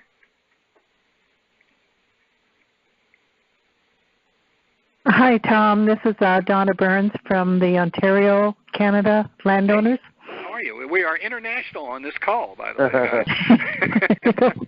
Yeah, Tom. I sorry I missed about the first 20 minutes of this, but that was just me. I'm just getting into this thing with what we're promoting up here is the language, trying to show the public the language and how they're using specific words to trick them. And what's happening is the people, I've been pushing the soft law mechanism to trick the people, and where it's not really illegal what they're doing, they are voluntarily giving up their rights without realizing it until it's too late. And I think that seems to be, when you give them an example of if you ask them a question specifically, do you want to lose your right to vote? The automatic reply is no. But when they present it, well, we'll make it easy for you to vote, and we'll bring in this electronic voting and alternative methods, so you have convenience and everything. People fall for that. They get lured into that trap, and then behind the scenes, while they're going through this process, they are removing all these other avenues to the point that you eventually give up your right to vote, because then you get severely peeved off and you don't want to vote anymore. What you're saying is that they are using language that people don't understand what the threat is, and it sounds kind of good at the moment, and they go along with it. Is that kind of it? Yeah, exactly. Like the word we have up here is our municipalities are doing these official plans. This is what we call them up here. Nobody knows what an official plan is. But the official plan is all about removing your property rights, and it's about land use control. Yeah. So the counties will not say we're going to have a public meeting to inform you about how we're going to put land designations on your property. They say instead, we're going to have an official plan. Therefore, the public don't know what they're talking about. They don't come to these meetings. And then it's considered implied consent because they didn't object to it at the time of the meetings or put in any form of objection. It's implied consent that you have agreed to their official plan. And then they go ahead with this policy. It's not even legislation. It's a soft law. They go ahead with this policy and start to implement it. Again, the people think, well, this must be law. We have to go by this. One of the things that I'm talking with people about is before you can even start to fight back, you need to have a definition of what it is you're for. And, we have the definition of property rights we've been using, and it's all over my website. And it's written by a state Supreme Court justice and so forth for these very purposes. But if you have that definition to begin with, and then I have a gentleman up in Michigan who is on he's actually the head of a planning commission, and after we had a conversation about property rights, and he took the definition, he took some things, and he went to the planning commission and he said, this plan has no language in it to protect private property. And the other members said, oh, yes, it does. He put it in front of him and said, show me where it is. And he went, oh, guess you're right. He says, here, this is it. And so I think that's one way to, at the very beginning, to lay down what it is you're talking about here, not trust them to understand when you say property rights what you mean. Say, this is what we want. And, be insistent on that. That's really, yes, that's a very excellent point. Yeah. What, Hal or Dan, anybody got any other comments? No, but I think you're right. The language, it's good to clarify terms and what do they exactly mean by these. It might be different, of course, where you are than it would maybe here, but people hear something and it's, boy, if you read Towards a Sustainable America, it sounds pretty flowery. Everyone's going to have a job. Everybody's going to have a nice place to live. And it sounds, well, who would be against that, you see? It's like the UN International Treaty on Human Rights. You have a right to a vacation. Yeah, but look down the chapter, 2 pages below that. It says, but unless you oppose unless there's a law against it, you can't do it, And who's promising the vacation? Is it the free market system? Who's giving you the right? So, yeah. So, and I think the idea, too, is that if they're doing something that's violation of the Constitution, whether it be the U.S. Constitution or another country, even if you got majority rule, if 99% of the people agree, that doesn't mean you can just do it. You can't say, I can't buy plastic bags from a guy in the Midwest and use them in my store, and then you force me to charge people. You're forcing me to sell a product? That doesn't sound like what our founding fathers had in mind when they gave us the Constitution.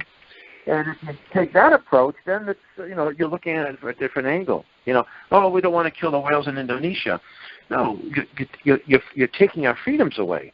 So it becomes a freedom issue, and that might get more sympathy. Get more people interested in getting involved. And if I can just chime in here real quick, Ontario, Canada, your electric rates went through the roof up there, right? Yes, over they the did. last few years. Yeah. Okay, and then Hydro One, completely broke, subsidized by the government, tried to buy all of the power companies in the northwest of the United States and usher in the Paris Accord. And just last 2 weeks, the way it went is the energy commissions of the different states, Oregon, Washington, Idaho, and Montana, they all had to agree to this thing, and if one fell out, it would cave. Well, we just got this ruling. Washington said no to this. This would have taken down hydro dams on the Columbia River. This would have been a wholesale takeover of private property through energy and water. And that's how you encumber private property, through energy and water and the things that you need to manage and improve your property. You're right. You're right. I'm a retired hydro employee, and when I was working, Maurice Strong, who you all know, was our CEO for a period of time. Oh wow! Yeah. When it was the old Ontario Hydro, he broke down the old Ontario Hydro and split it up.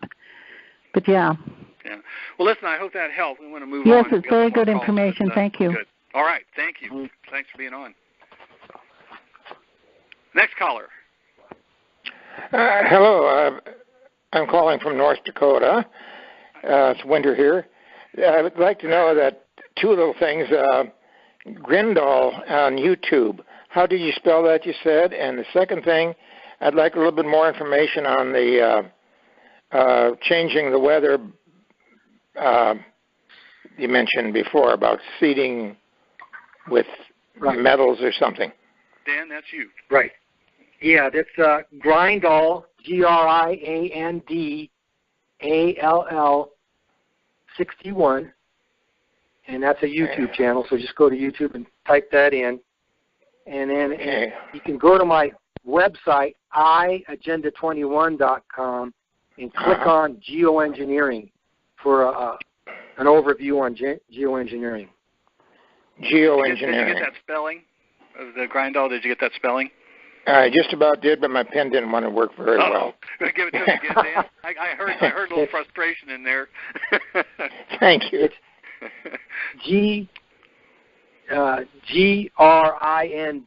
GRINDALL 61. 61. Okay, thank you. All right, thank you. Sure. Next caller. Oh, hello. Thank you for your service. My name is Mary Beth. I'm calling from New York. I'm not an activist, but I'm interested in becoming one. I know that 61 YouTube guy. He's great. He did one on the property maintenance code. I went to New York State Property Maintenance Code, and I saw that every state in the nation has the title International Property Maintenance Code. And a property maintenance officer can go into your house without a warrant. That was so alarming to me. But my question to you is any of this reversible? Like, what is reversible? Once they take the money, the city takes the money, they're goners, right? This is a real problem is the grant money, because they as we said, they have these strings attached in there, and if you aren't compliant, HUD in the last few years has figured out if the communities didn't fully comply, they can file a lawsuit, and they basically control your community instead of your elected officials. Doesn't matter if you got good people there and want to do what you want them to do, they can't, because their hands are tied because they took these grants. Number one is to tell them, don't take the grants. But that's easier said than done, and most of them already have. So you're right. Yeah. It does become how can difficult. An association, the American Planning Association, who is responsible, I think, for having every state in the nation have the title International Property Maintenance Code, like we're not state governments anymore. How could they get away with that? They're an association. Well, they're taking the grant money, and the communities are bringing them in. And they're contracted. They were contracted as well by the federal government. So. Right. Yeah. Yeah. And also, maybe is there a way to go after the NGOs through legislature to give them less power? Well, let me tell you this. I'm glad you asked that, because every one of those groups is a 501c3. And that means they're a private organization. They have absolutely no power unless your elected officials give it to them. But they come in there and surround them. The first thing we do when we elect a city councilman or county commissioner or a mayor or a governor is we send them off to the National Association, for the National Governors Association or the Mayor's Conference or city councilman and everything. And who's speaking to them there? The same NGOs, and they give them sample legislation, and then when they come home, they're met with representatives of the same groups, and they're saying, "Did you get the sample legislation? Hey, we've got it all right here in a box for you. Got the money for you too." There it is. And the only reason these guys have any power at all is because your elected officials give it to them. And one of the things you can do, every one of those organizations is national. Even though your county commissioners are sitting there saying, this is all local, it's all, you can look at, I can show you Dubai 2050 and Jamaica 2050, and it'll look exactly like Heartland 2050 out of Nebraska. So, this is, what they're doing, and your city councilman can throw them out and say, I'm not going to listen to you. They don't have to. They are not government organizations. By the way, neither are the National Governors Association, the Mayor's Conference, or those. They're all 501c3s too. So that it's all by, it's smoke and mirrors of what they've created. And it ain't government. Okay, and one other thing. You really are terrific, and you're brave, and you're inspiring. And going after the young people, I think, is like the way to go, right? Influence the influencers. Anyway, you've given me good information. Thank you. All right. I would just like to chime in real quick. Sure. We have a report. It's by the you can download this. It's the United States Senate Committee on Environment and Public Works. It was a minority staff report from 2014, and it's titled "The Chain of Environmental Command." It walks you through the corruption of 501c3 and 501c4s and the extreme environmentalists. Great report. Okay. Also, the community newspapers, they're a great resource too, don't you think? Like to just put little ads in the community newspapers, the ones that are left? Yeah, I recommend that.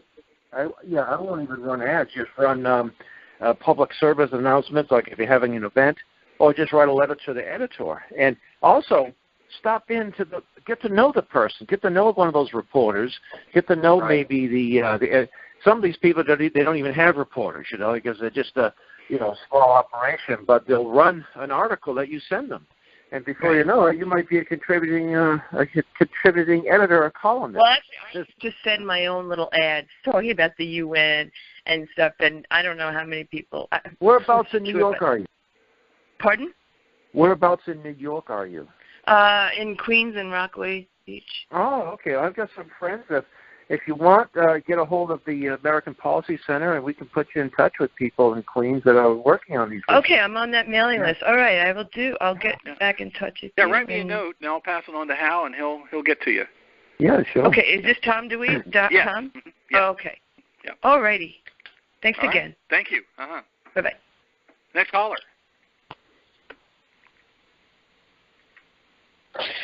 Hello, this is Al in Alabama, Hey, Al. and appreciate what y'all are doing so much. I want to ask a question about, there's some property I'm considering buying, and it says the land is classified as wetlands, and before building, a delineation report will need to be submitted to the Army Corps of Engineers. Is this Agenda 21 as well? I would definitely be very concerned about Army Corps of Engineers because they're up to their eyeballs in it. So I'd be very careful about it. What's amazing is there a conservation easement involved? Be very careful with that purchase. I don't know about that. It's just saying it's some acreage, and it says this is an advertisement online. So the delineation report will need to be submitted because the land is classified as wetlands. Now, you might find, as Dan's bringing up, you might find you have to put a conservation easement on it, or maybe it's already there, or there are other restrictions to use it because it's a wetland. Basically, it's a wetland. You're not allowed to build on it anyway, so you're going to be very restricted to what you can use that property for. So you want to make sure you've checked all that out before you would purchase it. There's a lot of harm in the world about people.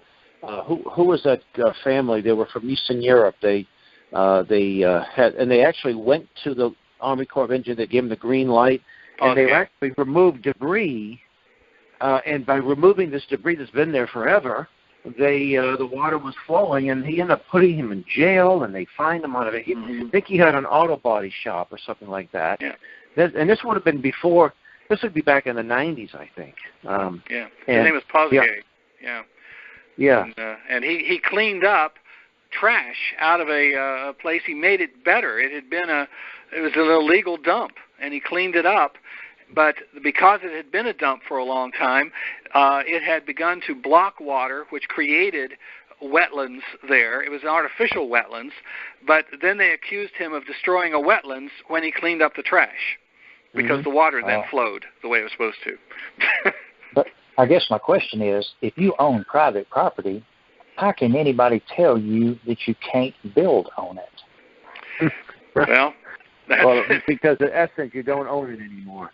Between property taxes and all the regulations, I mean, some states you can't chop a tree down. But California is a whole lot worse. But they don't want you to chop trees down.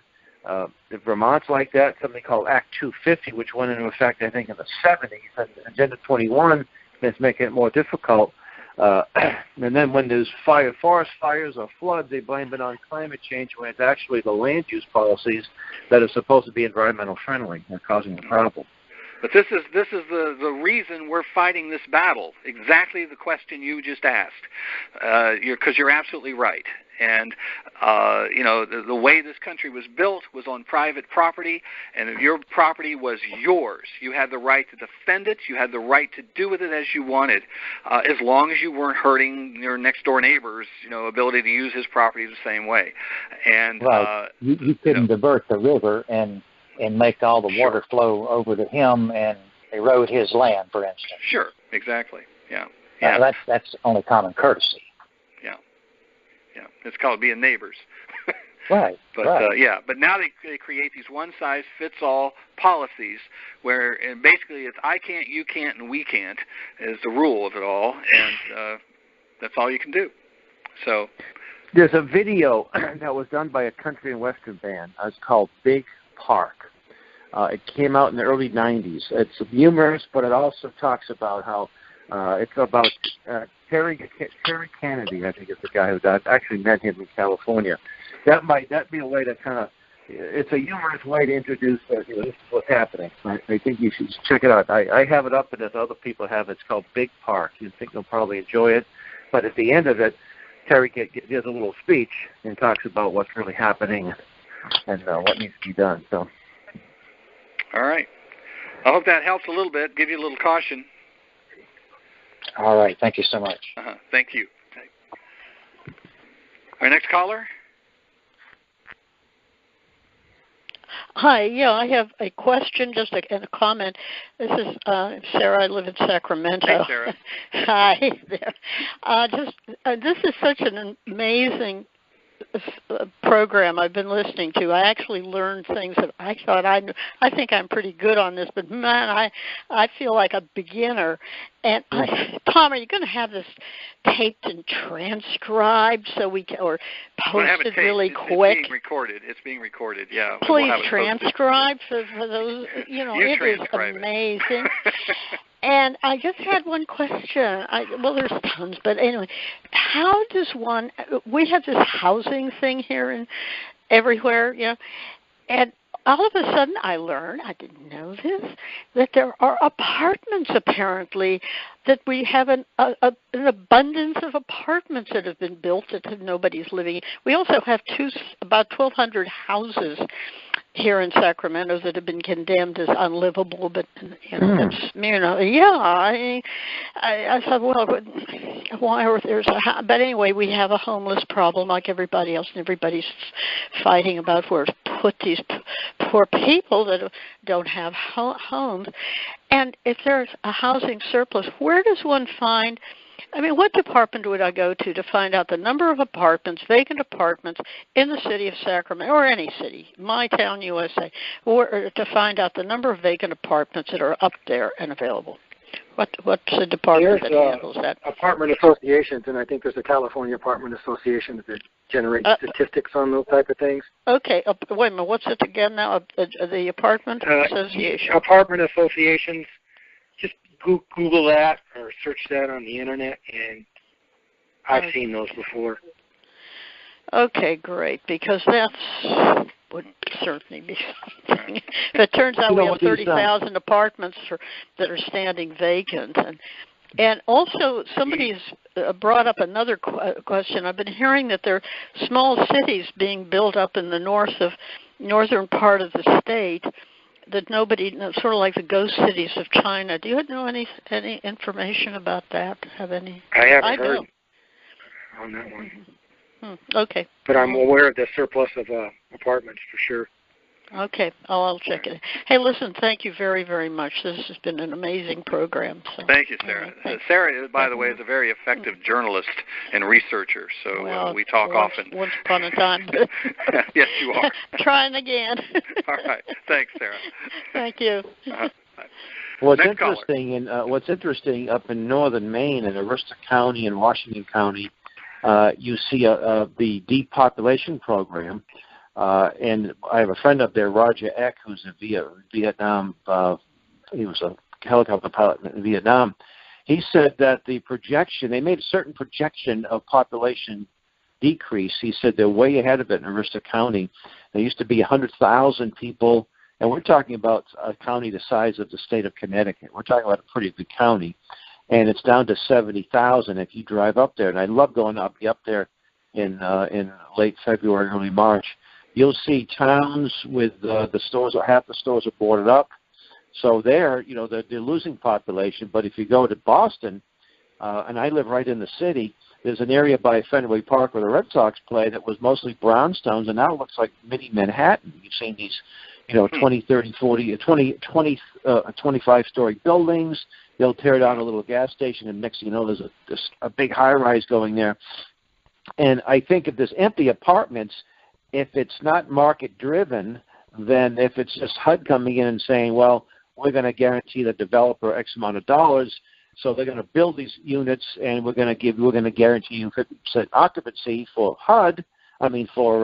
Section 8 housing. But then you're going to have a problem. Even Section 8, you can't afford to live in certain neighborhoods. Even if they're going to subsidize the rent, you still can't afford the cost of living there. So you're not going to go there, and then you have empty apartments, and then the prices have to go down. And just anytime the government gets involved, it's like the late Tom Anderson used to say, it's like cockroaches. It's not what they steal, it's what they fall into and mess up. So, government gets involved at local level, at the state level, and that's what generates, misallocations in the marketplace, to use an economic term I learned in high school or college. And this is what happens. And Agenda 21 is a big part of that. Absolutely. Was it Frederick Hayek, in his Road to Serfdom, he said, mankind's fatal conceit is the idea that you could plan a dynamic economy successfully. Absolutely, yeah. Our next caller, you on?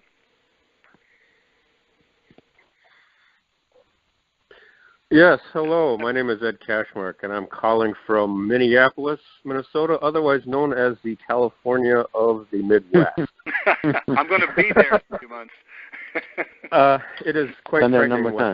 Yes, it's quite frightening what we're seeing going on here. Anyway, I have just a quick request and a question. My request is, like a few other people here have said, it would be great if we could get some of the links that people are mentioning on this show for some of the Grindal and the I agenda and all that. If we can just get as many links as possible in an email would be great, so we can go to these places. I'll take care of that. Yeah. Yeah. Secondly, my question is this. If we want to solve a problem, obviously what you guys are doing is great, just great. But if we really want to solve the problem, what we have to do is we have to go to the source of the problem. And the source of the problem is the schools. These schools, both elementary, middle school, high school, colleges, universities, grad schools, from zero to whatever, are just littered with liberal professors who are spewing socialist, communist, Agenda 21, green this, green that, green everything else stuff. Yep. And these kids are coming out just as androids, and they can't think, they can barely speak, they can't reason, they can't defend an argument. And just a quick story, my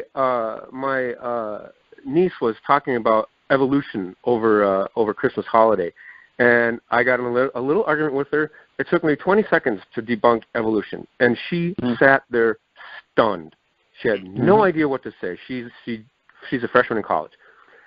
So my question is, when or if is it going to happen where conservatives finally start to turn liberalism around in these schools and start to gain back some momentum and some control of these schools? Because right now it's just an indoctrination center from beginning to end. Can I take that question? Yeah, let me just say I completely agree with you, and even though I work now focusing on property rights as a main center of what I do, I believe that the education issue is the most important issue that we deal with. Go ahead, Hal. Yes. Yeah, well, of course, I think it's Chapter 36 of the Agenda 21 deals with education, in other words, indoctrination into turning everybody into globalists and greenies, and so that curriculum has been adopted in schools all over the country, mainly government-controlled public schools. So I'm a big advocate of homeschooling. Get your child out, or your grandchild out of there as soon as possible. Don't put them in that environment. There's wonderful resources. There's homeschool. There's online curriculum. It's a lot easier than it was 15 to 20 years ago. There's a lot of homeschool conventions. You probably have some right in Minneapolis or Minnesota. There's a lot of support. We probably won't be capturing the public.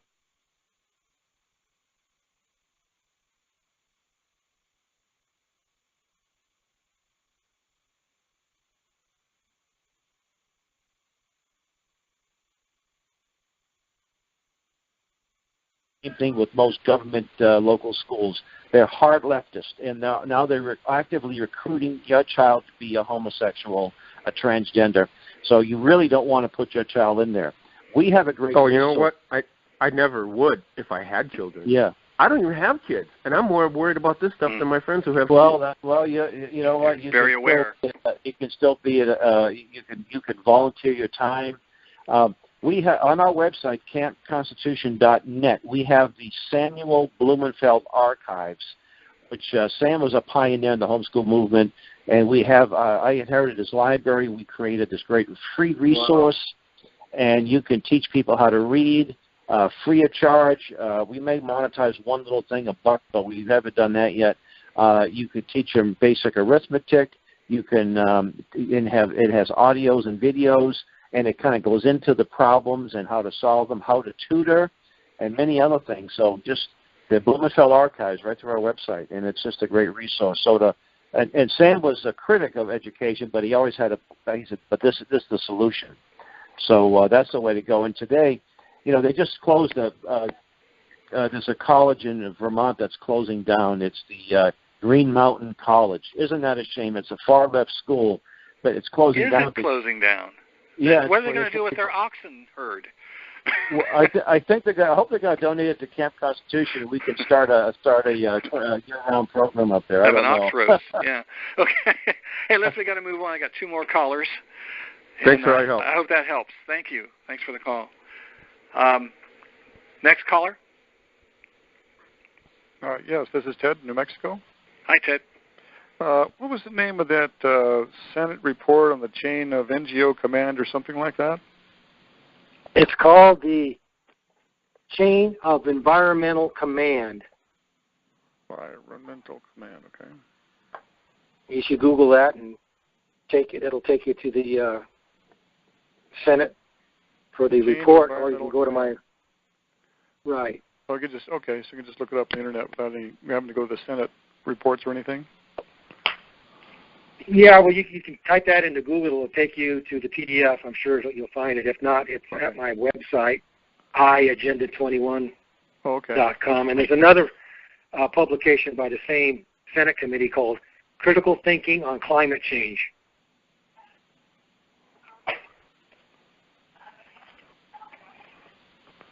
Climate change, okay. Just read an article. They're changing the approach to people now. It's going to become an emotional issue instead of a factual one because people are swayed by emotions. This is how they're going to change. Oh, yeah, that's welcome to relative California, where everything changes. All over. Excellent presentation. Thank you very much. Our issue is emotional too. We won't deal with facts. We know the left uses emotion and silly logic and slogans.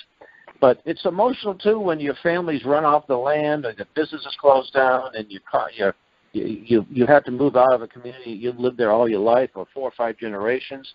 So it's emotional on our end too. Taking away people's freedoms and destroying their the American way of life is definitely an emotional issue here for us. Absolutely. Their main goal in that is to get everybody to accept climate change, and then they can give you the cure. Yeah. That's Thank it. you. All right. Thank you. Appreciate it. Next caller. Yes, this is Bill from Maryland, and I'm been fighting a property rights issue in a river here in central Maryland for like 3 years, and we had a politician from one of the counties that has actually been helping us. He suggested that we create a political action committee and name it whatever we want to call it, property rights for this particular river, whatever. And he said raise money and then go visit the guilty politicians, the county commissioners that are supporting taking these property rights away, and say that we're going to devote this $100,000 that we raised to defeating you at the next election. I just wanted to see what you thought about that idea. I like it. What do you guys think? Yeah, absolutely. Well, I think it's a good idea, but it doesn't work in a one-party state over here. We, we've got rhinos over here that are, it's tough being here, like I said. But the main thing is making sure these guys have got to feel some pain. There's consequences for their actions, and that's the one thing we rarely do. Is, even if they did something really bad and you filed a lawsuit against them, they did something on your property or whatever, and you won the suit. They're not the ones that are going to pay a fine. You are taxpayers. Yeah. And so, one of the things that maybe we should push for in the legislatures is some kind of, legislation that says if, for example, you filed a lawsuit and won, that they are individually responsible for it and begin to feel the pain of it. It's what a great deal they've got. They can do whatever they want to you and have no consequences for it. And that's, of course, getting them out of office is the biggest consequence you can give them. But, that's the problem. Well, I think your solution for attorneys network is a good one.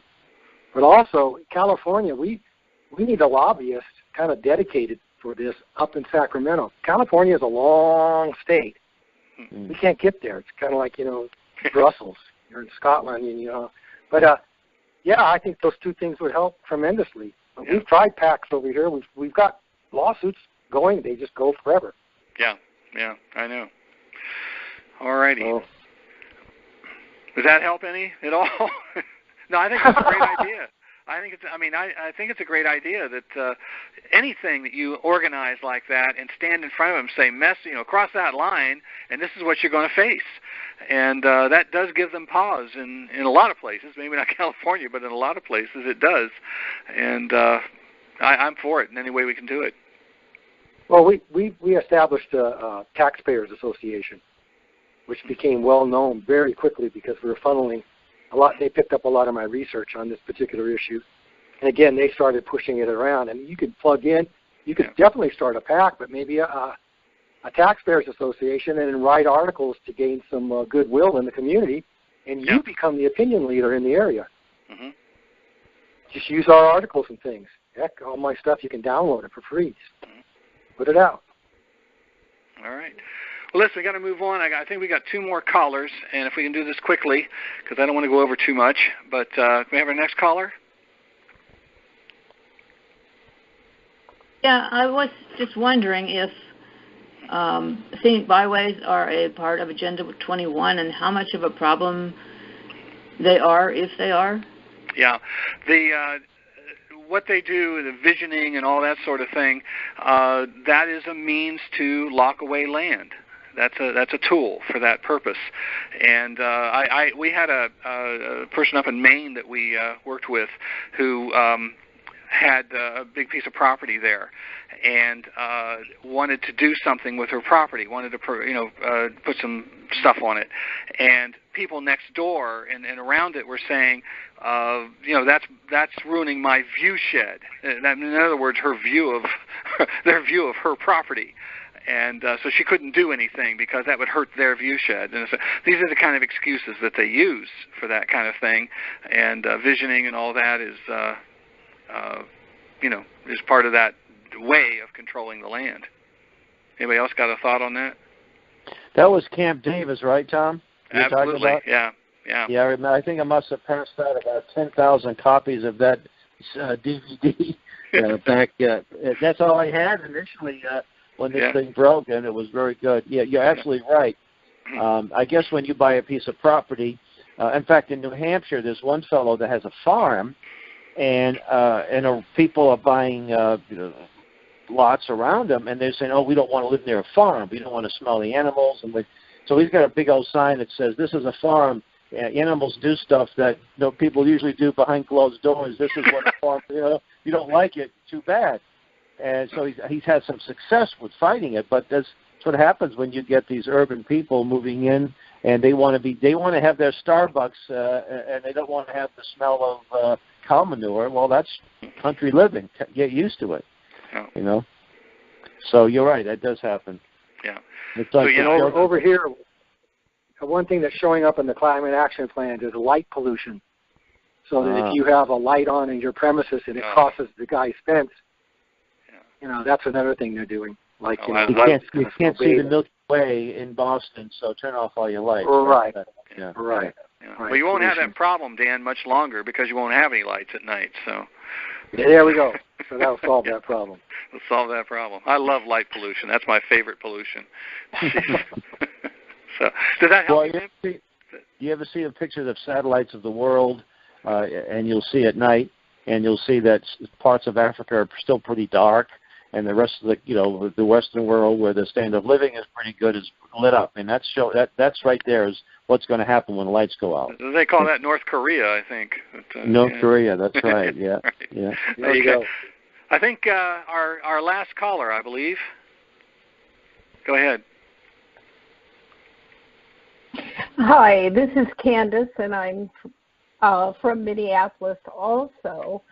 I wanted to touch base just a little bit. First of all, Tom, we're looking so much forward to having you visit us. Thank you. We're trying to put together a really good group of folks and in several different locations so that hopefully we'll get a lot of word out in a lot of places. I think we got 4 so far. I think talks up in. That sounds about right. I know of 3 off the top of my head. So added another one yesterday, I think it was. So I'm looking forward to being up there. And you guys have got major problems, so maybe we can help get something going. So we do, but we also have some good news out of this crazy neck of the woods. In that we have had some enlightened folks in various places step up and basically use your materials to change incrementally in small towns how things are being done. Fantastic. The materials work, and we have some pretty stubborn people who used to hang out in my basement, and we put all these plans together. And we did turn city council from ardent left to majority now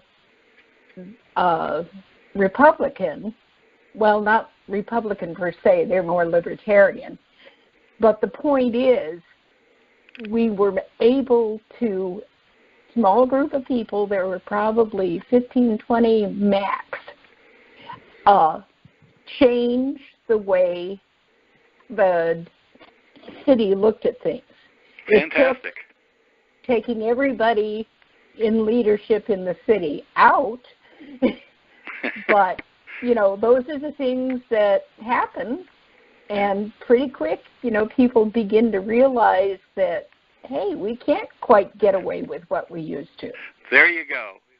Boy, you are the perfect summation for this whole call. Thank you. I was kind of debating whether to even pitch in.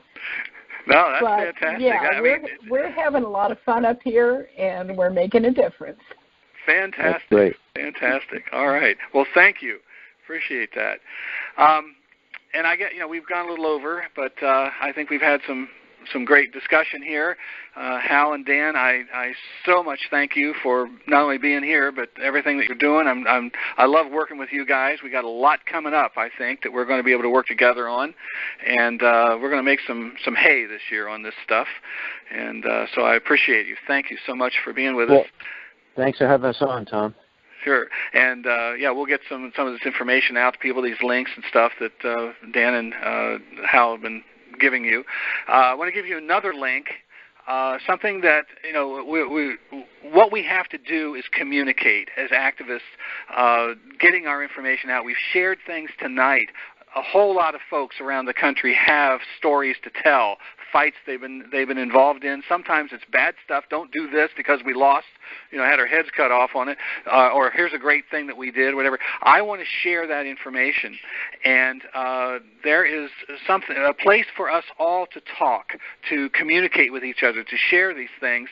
My friend Pat Wood has put together this website called localactivist.org.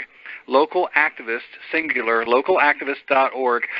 We have a Property Rights Network page on there. It's set up a lot like Facebook, but it is very carefully controlled so that you can talk openly, share ideas, don't worry about being trolled, things like that.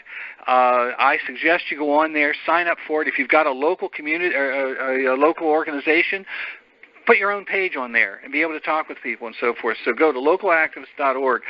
We have created a whole lot of tools for you to use. I've got my new book, Sustainable, The War on Free Enterprise, Private Property, and Individuals. Goes through all the stuff we've been talking about. All of that is available. You'll see all of our articles, an archive of articles and so forth, at our website, AmericanPolicy.org. So go to those sites and participate there. And this call has been recorded, and we will be sending it out to our email list here and within this week. And if you're not on that list, you can sign up for that at AmericanPolicy.org. And also visit Hal and Dan's sites, and I will include, as I said, on this email, we send it out, those links that they're giving you.